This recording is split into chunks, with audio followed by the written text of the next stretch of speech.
Okay, मैं सोच रहा था मैं नीचे से प्रीच करूं। फाइन, कितने लोग चाहते हैं मैं ऊपर जाऊं? ऊपर मतलब चलिए ऊपर जाते हैं। जो लोग सोए हैं कहेंगे जय मसीह की। चलो सभी जाग रहे हैं। Thank you so much. Okay, आप सब खुश हैं? चलिए, जो लोग खुश हैं पास वाले को स्माइल दें, अच्छा वाला। कहिए बाजू वाले को अच्छा वाला दो। हाँ, को बोलो दांत दिखाओ। गुड।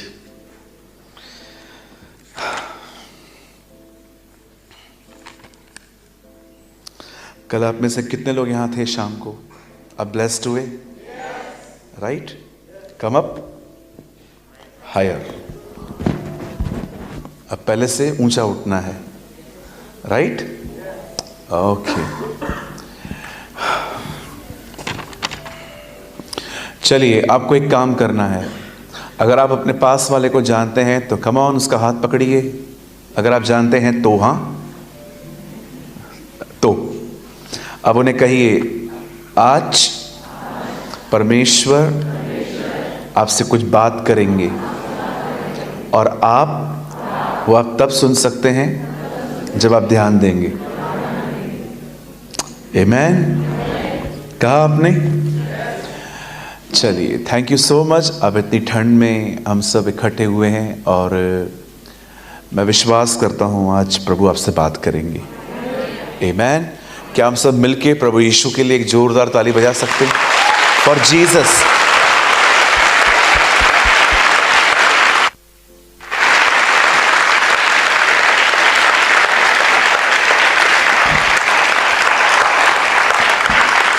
Okay, thank you.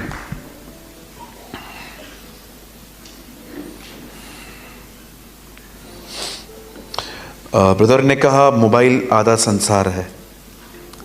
ये गलत है, पौना संसार है। है ना?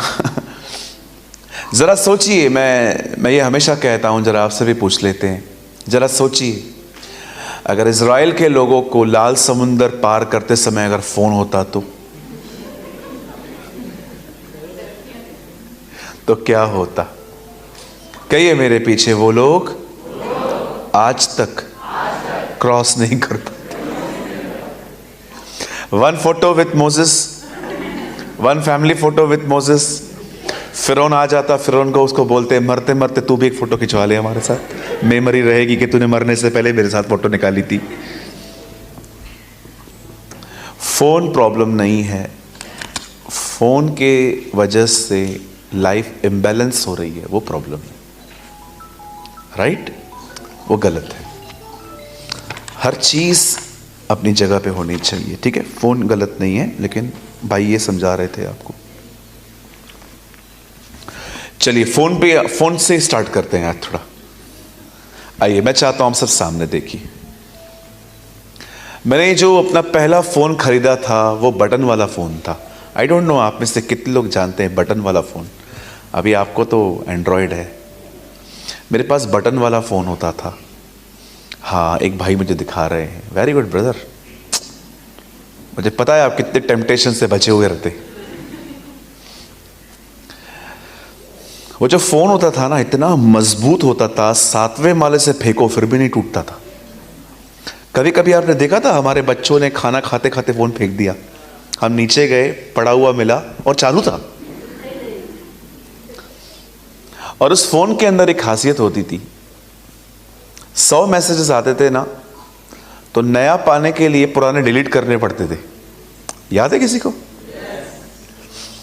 और आजकल जैसे आप मोबाइल टू मोबाइल आप रिचार्ज करवाते थे, वैसा नहीं होता था। एक कार्ड लेके आते थे हम लोग, स्क्रैच करते थे, उसमें एक नंबर लिखा रहता था। वो नंबर जब हम डायल करते थे, और हम उन दिनों में इतने कंजूस थे, लोगों को मिस कॉल देने के बाद भी बैलेंस चेक करते थे कि कटा तो नहीं।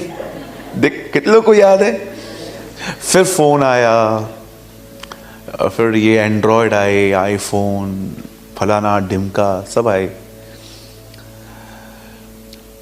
वन थिंग मैं आपको एक बात बताना चाहता हूं। आपको पता है इन दिनों में बार बार आपके फ़ोन में एक ऑप्शन आता है, इट्स कॉल्ड अपग्रेड, कंपनी की तरफ से। अगर आप उसको क्लिक करेंगे तो आपने देखा है कुछ समय तक आपका फ़ोन बंद हो जाता है और इनसाइड पूरा रिन्यू होता है। That's called upgrade. और जब आप उसको फिर से ऑन करते हैं, आपने देखा है कुछ चीज़ें ऑटोमेटिकली बदल जाती हैं उसके अंदर। मैं आपसे एक बात पूछना चाहता हूँ, हम फ़ोन अपग्रेड करते हैं, हम हर साल घर में कलर लगाते हैं, हर 4-5 साल में। बट मैं आपसे एक बात पूछना चाहता हूँ, आप में से कितने लोग हैं यहाँ पर जिनकी स्पिरिचुअल लाइफ भी अपग्रेड हो रही है? हर साल रिन्यू होना, हर साल आगे बढ़ना, हर साल मूव होना। सिर्फ फोन और घर जो है वो सिर्फ अपग्रेड नहीं होना चाहिए। Your life should be upgrade every year. आपकी जिंदगी भी हर साल अपग्रेड होनी चाहिए। और आपको पता है ये अपग्रेड कैसे? आपको ये देखना चाहिए कि मेरे पास मैं कितना चेंज हो रहा हूं, how much I am change. पहले मैं दो लोगों को दो बातें सुन के मैं किसी को भी बोल देता था, लेकिन अब मैं चुप रहता हूं। मुझे कुछ लोग कहते हैं कि ब्रदर आप कभी कभी कुछ बोलते नहीं हो, चुप रहते हो। प्लीज अभी जो मैं कह रहा हूं उसको पॉजिटिवली लीजिएगा। आप जानते हैं अगर कोई चुप है तो ये मत सोचो कि वो कमजोर है। परमेश्वर ने उसको ऐसा फल दिया है जो अच्छों के पास भी नहीं है, और वो है सब्र। क्या लगता है आपको जो चुप रहते हैं वो कमजोर होते हैं? मैं तो सोचता हूं जो लोग मुंह पे बोल देते हैं ना वो बड़े कमजोर हैं, क्योंकि सह नहीं पा रहे हैं। जो लोग शांत रहते हैं, बर्दाश्त करते हैं ना, वो ताकतवर है। परमेश्वर के राज्य में चीजें बहुत डिफरेंट हैं। आज आप देखते रहेंगे बहुत सारे जो लोग हैं बड़े शॉर्ट टेम्पर हैं। थोड़ा कुछ बोलो उनको गुस्सा आ जाएगा। इवन अगर मैंने कार देखी है, कार पार्किंग पे लोग लड़ते हैं। एक बार मैंने एक किस्सा सुना था कि एक आदमी ने अपनी कार एक गलत जगह पे खड़ी कर दी।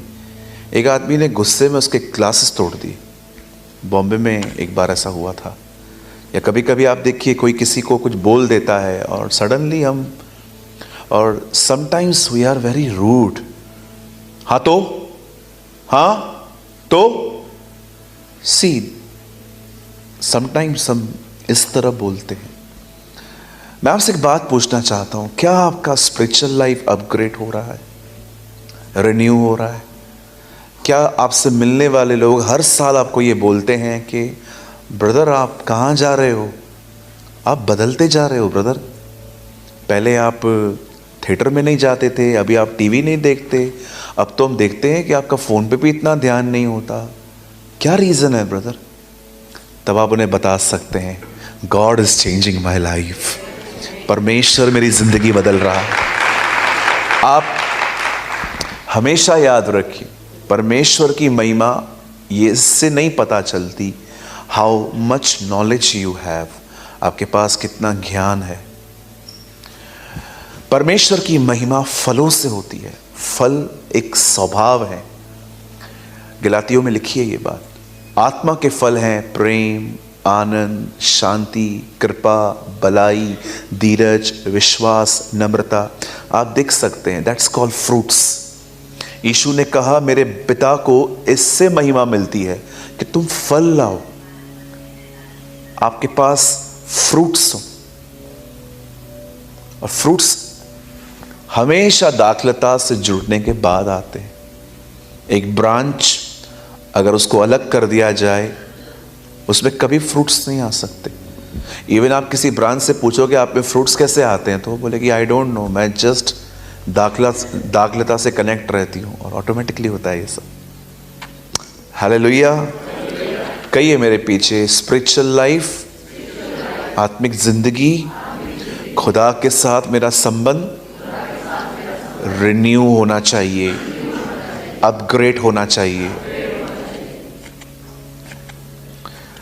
चलिए कुछ खुल के बात कर सकते हैं पक्का? आप स्ट्रेट बैठेंगे तो मैं खुल के बात कर पाऊंगा। ओके, आइए स्ट्रेट बैठिए। आप थिएटर में नहीं हैं, आप खुदा के घर में हैं, ठीक है? आइए सब सामने देखिए। और भाई कुछ पॉपकॉर्न वगैरह कुछ चाहिए सर? नहीं ना? ओके चलिए। नहीं, मैं जब चर्च में देखता हूँ ना लोग ऐसे सोए रहते हैं, तो मैं उनके सामने जाके बोलता हूँ सर कुछ पॉपकॉर्न, चाय वगैरह, कॉफ़ी, तो खुद ही बोलते नहीं। ओके, तो मुझे यहाँ पर ये करने का मौका ना दीजिए। ओके, हालेलुया, बोलो यीशु मसीह की। ओके, अब मैं आपको कुछ खुल के बताना चाहता हूँ, ध्यान दीजिए। आप जानते होंगे कि इन दिनों में बाइबल की बहुत सारी प्रोफेसीज पूरी हो रही हैं। हम देख रहे हैं कि किस तरह से अब इज़राइल जो है वो अपने साथ लोगों को कर रहा है, वहाँ से और भी कंट्रीज़ हैं जो एक हो रही हैं। ये सब बिब्लिकल है। भले ही लोग देख रहे हैं ये सब पॉलिटिक्स क्या हो रही है, बट वी नो, हम जानते हैं ये सब बिब्लिकल है। कैसे रशिया जो है वो लड़ाई से दूर रहेगा और बाद में वो भी अंदर आ जाएगा, सब आप देख रहे हैं। आप जानते होंगे जब बाइबल साफ कहती है कि उसके आने से पहले ये सारी बातें होंगी, परमेश्वर ने आपको एक और साइन दिया है कि वो आ रहा है। आज मैं आपसे पूछना चाहता हूं, आपको पता है लास्ट डेज में, इन अंतिम दिनों में, एक सच्चा मसीह बन के रहना आसान नहीं है। ट्रस्ट में, बाइबल बताती है लास्ट में बहुत सारे लोग फॉल होंगे, खाने पीने में गिरेंगे। आप पढ़ सकते हो, इट्स अ ट्रैप। शायद आपको लगता होगा खाना पीना तो ज़रूरी है, बिल्कुल ज़रूरी है, पर बाइबल ये भी कहती है ये ट्रैप भी है, ये धोखा भी है। खुदावन से पूछा गया, प्रभु आपके आने से पहले क्या होगा? उसने क्या कहा? लोग खाएंगे पिएंगे। इसका मतलब क्या है? मैं स्पेशली जितने लोग यहाँ पर चंडीगढ़ के हैं, मैं उनसे एक सवाल पूछता हूँ। जितने लोग चंडीगढ़ से हैं, 10 साल पहले भी क्या आपने अपने नगर में इतने रेस्टोरेंट्स देखे थे जितना आज आप देख रहे हैं? नहीं देखे होंगे। हार्डली 10-12 अच्छे रेस्टोरेंट्स होंगे जहां पर लोग, और इतना क्रेज भी नहीं था। लेकिन आज आप देखिए, आपने चेक किया क्या क्या आया है? मैं रिसेंटली एक होटल में खाना खाने गया, वहां पर मेनू में लिखा हुआ था बाहुबली थाली। ये क्या होता है? मैंने उससे पूछा, मैंने कहा अंकल इधर तो आओ, ये क्या है? तो बोला सर आप इसको छोड़ दो, ये आपके लिए नहीं है। तो मैंने बोला क्यों? बोला ये 10 लोगों के लिए है। तो मैंने कहा कोई ऑर्डर करता है? बोलता है रोज करते हैं। आप थोड़ी देर रुको, आपको दिखा देता हूँ। सडनली एक आदमी आ गया मेरे बाजू में बैठ के, वहां पर ग्रुप था, उन्होंने कहा बाहुबली थाली। अब मैं अपना ऑर्डर छोड़ के उनके ऑर्डर आने का वेट कर रहा था कि वो उनका, और मैंने देखा 4 लोग उस थाली को उठा के लाए थे। 110 सब्जियां थी, 6 तरह की रोटियां, 3 तरह के चावल, सैलेड। मैं ऐसे देख ही रहा था और मुझे परमेश्वर ने कहा देख नोहा के दिन, सी द डेज ऑफ नोहा। खाना पीना गलत नहीं है, लेकिन आज कुछ लोग है ना ऐसा खाते हैं जैसे महीने से नहीं मिला। कभी कभी तो आप देखते रहेंगे शादियों पे जब हम जाते हैं, ओहो, जैसे हम जाते हैं, ये चावल, ये दाल, ये पुरियां तो लटकती हैं बाहर। खाना पीना गलत नहीं है, पर कहीं आपका खाना पीना आपकी स्पिरिचुअल लाइफ को खत्म तो नहीं कर रहा है? कहीं ऐसा तो नहीं है कि आप इतना खाने लग गए हैं कि आपका प्रेयर लाइफ ही खत्म हो गया है? सुनिए, अब हमेशा याद रखिएगा, शैतान एक चीज जानता है, अगर मुझे इनकी ग्रोथ तोड़नी है ना, तो सबसे पहले मुझे इनकी प्रेयर लाइफ खत्म करनी पड़ेगी, क्योंकि इनकी ग्रोथ का फाउंडेशन इनका प्रेयर है, और प्रेयर खुदा तक पहुंचती है और खुदा इन्हें ब्लेस करता है। आज मैं आपसे पूछना चाहता हूं, यहां देखिए, मुझे पता है आप में से कुछ लोग आज हर्ट होने वाले, आमीन। होने भी चाहिए कभी कभी। आज मैं आपसे बात पूछना चाहता हूं एक, क्या आप अपग्रेड हो रहे हैं? कि आप वापस वही चुगलियां मारना, इधर की बात वहां करना, गप्पे मारना, यूजलेस थिंग्स में अपनी लाइफ स्पेंड करना, जिसमें कुछ वापस भी नहीं मिलना। देखो, ये जो मीटिंग्स हैं जो हुई हैं, ये मीटिंग्स नॉर्मल मीटिंग्स नहीं है। ये स्पेशली उन क्रिश्चियंस के लिए रखी गई है जो सच में प्रभु में बढ़ना चाहते हैं, ग्रो करना चाहते हैं। आप यहाँ पर सिर्फ मीटिंग अटेंड करने आए हैं तो I am so sorry, you have a wrong kind of spirit. क्या मैं आपसे पूछना चाहता हूँ, क्या आप ये कह सकते हैं कि ब्रदर यस हम ग्रो कर रहे हैं, हम बढ़ रहे हैं? Think about this. अगर नहीं कर रहे हैं तो क्यों नहीं कर रहे हैं? क्या रीजन है? मैं आपको ऑनेस्टली कहता हूं, मैं बढ़ रहा था, मैं बढ़ रहा हूं और मैं बढ़ता रहूंगा। क्यों? क्योंकि मैंने यहां डिसाइड कर लिया है, मुझे कुछ नहीं चाहिए, मुझे खुदा में बढ़ना है।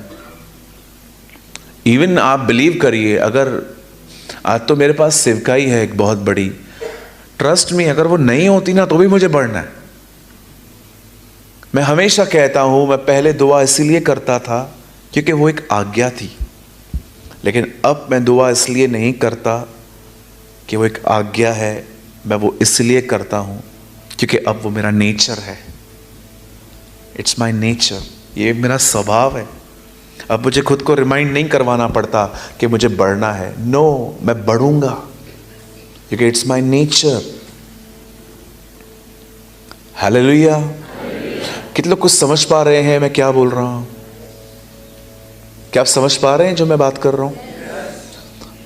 अपग्रेड होना बहुत जरूरी है, ये बहुत जरूरी है।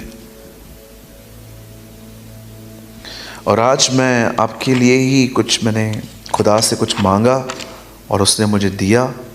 और प्लीज़ मैं विनती करता हूँ, अपने लाइफ के साथ खेलो मत। Don't play with your life, life is so precious. अगर आप देख रहे हो ना कि मैं वापस बैक जा रहा हूँ, प्लीज़ कुछ कड़े कदम उठाइए, फास्टिंग करिए, प्रार्थना करिए। कभी कभी बॉस को बोलिए सर मुझे एक दिन की छुट्टी चाहिए, और वो पूरा दिन कमरा बंद करके, अपना फ़ोन बंद करके अपनी फैमिली को बोलिए जब तक मैं बाहर नहीं आऊँगा कोई अंदर नहीं आएगा। अंदर बैठिए और खुदा को पुकारिए। और मैं आपको सच कहता हूँ, भले ही अंधकार बढ़ रहा है, लेकिन हम ये भी जानते हैं कि अनुग्रह उससे भी कई अधिक बढ़ रहा है। आमेन। टेक सम डिसीजंस, कुछ निर्णय लीजिए, कुछ डिसीजंस लीजिए। ओके, क्या आप सब तैयार हैं? हम स्टार्ट करें आज का अध्ययन? ओके, अब 12:45 हो रहा है, 1:30 तक मैं लूंगा। ओके फाइन, ज्यादा ले सकते हैं? ओके चलिए, वाह थैंक यू। पहली बार देखा है मैंने लोग वैसे। अक्सर लोगों को खुशी होती है मैसेज छोटा हो तो। धन्य हैं वे जो छोटा प्रचार करते हैं, वे फिर से बुलाए जाएंगे। ये मेरा धन्य वचन है। चलिए मेरे साथ खोलिए the book of efficiency.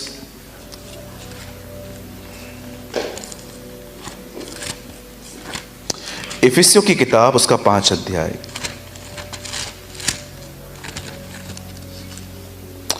Open your Bible with me, the book of Ephesians. इफिसियों की किताब, उसका 5 अध्याय। सब खोल लीजिए।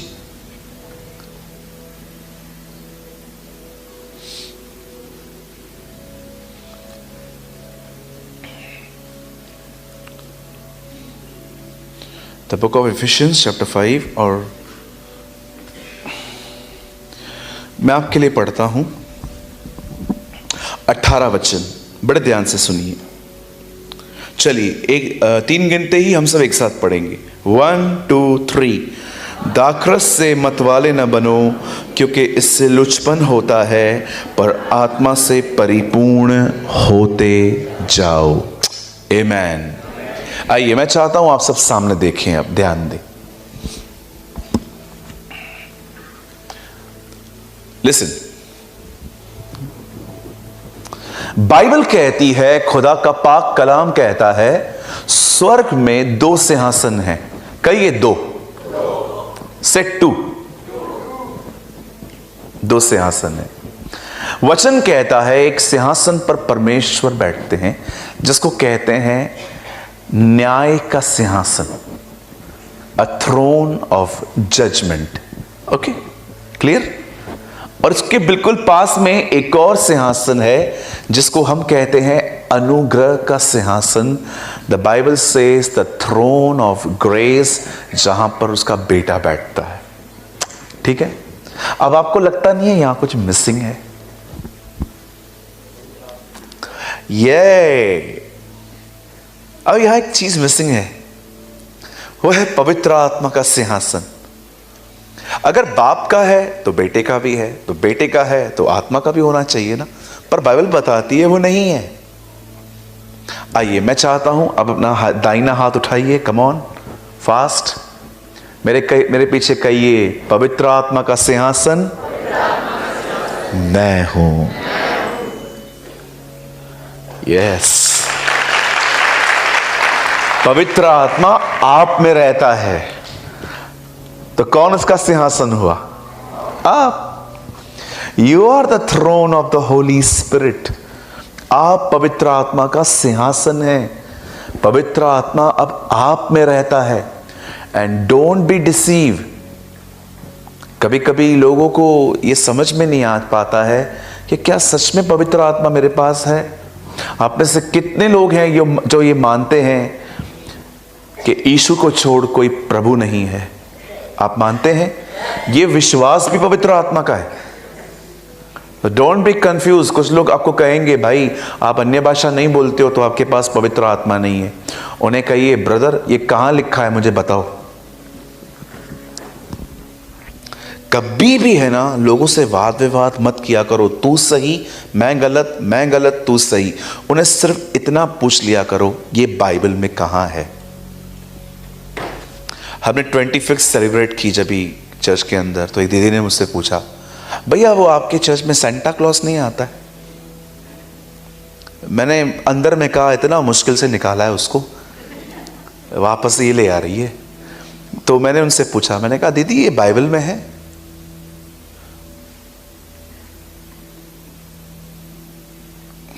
ठीक है, मत बुलाओ ना। माय क्वेश्चन इसका, ये बाइबल में है?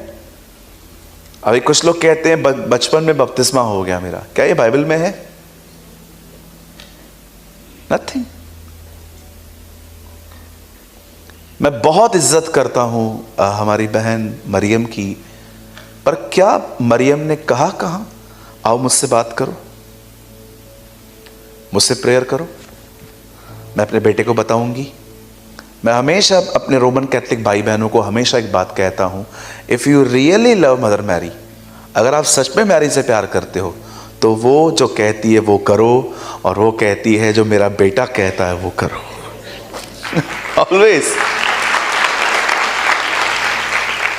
जब लोग आए थे, दाकरस खत्म होते, जब मरियम ने कहा था दाकरस समाप्त हुआ, तो उससे क्या कहा लोगों को? जाओ और जो वो कहता करो। और वो क्या कहता है? वो कहता है मैं खुदा हूं, मुझे मानो। It's very simple. हालेलुया, बोलो यीशु मसीह की।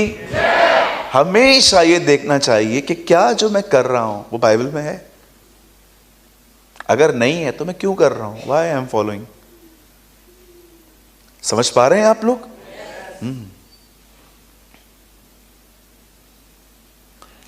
मुझे किसी ने कहा अनबिलीवर की मैरिज पे नहीं जाना चाहिए। मैं बोला क्यों? व्हाई? नहीं, हम बिलीवर्स हैं, हमें बिलीवर्स के पास ही जाना चाहिए। मैंने कहा ये बाइबल में है? नहीं, मेरे पास्टर ने मेरे को सिखाया है। आपके पास्टर को किसने सिखाया है? So many unbiblical teachings we are following. मुझे एक बात बताइए, अगर आप अविश्वासियों से बात ही नहीं करेंगे, आप उन्हें जीतेंगे कैसे? Don't be don't be a कट्टर क्रिश्चियन प्लीज। कट्टर ना बनिए, ऐसे मत बनिए कि लोग आपको जाने कि यार ये नो। हमेशा याद रखिए इस चीज को, बोट पानी में रहती है लेकिन कभी डूबती नहीं है। बोट तब डूबती है जब पानी अंदर आता है। दुनिया में रहिए, दुनिया में खाइए, दुनिया को पीजिए, लेकिन दुनिया को अंदर मत लीजिए। आप समझ रहे हैं? यस। अगर मैं आपके साथ बैठा हूं और मैं आपके साथ बात कर रहा हूं यीशु का, अचानक एक अनबिलीवर भाई हमारे बीच में आ रहा है जो कार्ड्स खेलता है और वो हमें बोल रहा है कार्ड्स मस्त होते हैं। अब मुझे पता है मुझे उसकी बात लेनी है कि नहीं लेनी है। You should discern. मुझे पता होना चाहिए कि मुझे किसकी बात लेनी है। इसे कहते हैं दुनिया के बीच में रहो लेकिन दुनिया की बातों को मत लो। आप समझ रहे हैं? हालेलुया, बोलो यीशु मसीह की जय। ओके, आइए। आप पवित्र आत्मा का सिंहासन है, इस बात को कभी ना भूलें। आज मैं आपको इस टीचिंग में 5 रास्ते बताऊंगा पवित्र आत्मा से परिपूर्ण होने के। कितने रास्ते? 5। हर विषय पे मैं 5 से 7 मिनट बात करूंगा ताकि आप समझ पाएं। क्या आप सब तैयार हैं?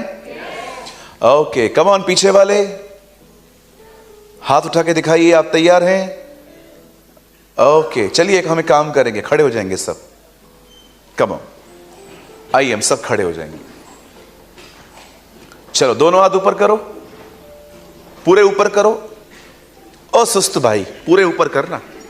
हाँ, पूरे ऊपर करो। अब पूरे नीचे करो। अब एक बार फिर से पूरे ऊपर करो। अब एक बार फिर से नीचे करो। बैठ जाओ।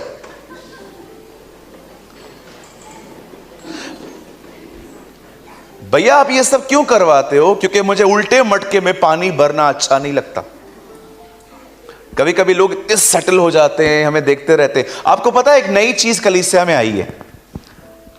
कुछ लोग होते हैं जो आंखें बंद करके सोते हैं, पर मैंने इन दिनों में आंखें खोल के सोने वाले लोग भी देखे। कंटिन्यू मुझे देखते रहते हैं, अंदर कुछ नहीं जाता। इल्ल मीटिंग के बाद उनसे मिलेंगे और पूछेंगे ना, भाई आपने क्या सीखा? मीटिंग मस्त था। सीखा क्या? मीटिंग मस्त था। वो तो मुझे पता है, मीटिंग हमेशा ही मस्त रहती है। तुमने सीखा क्या? कुछ नहीं भाई। क्यों? वो जिसको मैं पसंद करता हूं ना, वो भी इधर ही है। मेरा पूरा ध्यान उस पर था। ओके, आप ऐसा ना करें, ठीक है? मैं टीचिंग स्टार्ट कर रहा हूं और मैं चाहता हूं कि आप ब्लेस्ड हो आज। आमीन। आइए, मैं चाहता हूं हम एक बार फिर से ये वचन पढ़ेंगे 3 गिनने पर, और उसके बाद मैं इसको टीच करूंगा। 1 2 3। दाखरस से मतवाले न बनो, क्योंकि इससे लुचपन होता है, पर आत्मा से परिपूर्ण होते जाओ। आमेन। अब सुनिए, इससे पहले कि परमेश्वर दाऊद को राजा बनाए, बाइबल कहती है परमेश्वर ने उसका अभिषेक किया। इससे पहले कि बाइबल बताती है कि जीसस मिनिस्ट्री में उतरे, कलाम कहता है यरदन नदी पे उसका अभिषेक हुआ। इससे पहले कि पेंतिकोस्त के दिनों में पवित्र आत्मा के द्वारा वो भेजे जाएं, उससे पहले वो अनॉइंट किए गए। हर वो चीज जो मिलाप वाले तंबू में थी, वो अनॉइंटेड थी। दैट इज अ रीजन उज्जा ने जब उन चीजों को छुआ वो मर गया। परमेश्वर जब भी आपको कुछ करने के लिए कहेगा, आप याद रखिए, जो काम अनॉइंटिंग में किया गया है, अभिषेक में किया गया है, स्वर्ग उन्हीं कामों को पहचानता है। शरीर के द्वारा की गई कोई सेवकाई स्वर्ग एक्सेप्ट नहीं करता। रिमेंबर दिस, हमेशा इस बात को याद रखिए। जो कुछ हमारे पास से जाता है वो यीशु में से जाता है, और जो कुछ हमारे पास आता है वो यीशु में से होके आता है। आमीन। अब सुनिए, अगर आप पवित्र आत्मा से भरना चाहते हैं तो आपको 5 रास्ते हैं जो मैं आज लिख कर लाया हूं खुदा के फजल से, और मैं हर विषय पे 5 से 7 मिनट लूंगा। पहली चीज,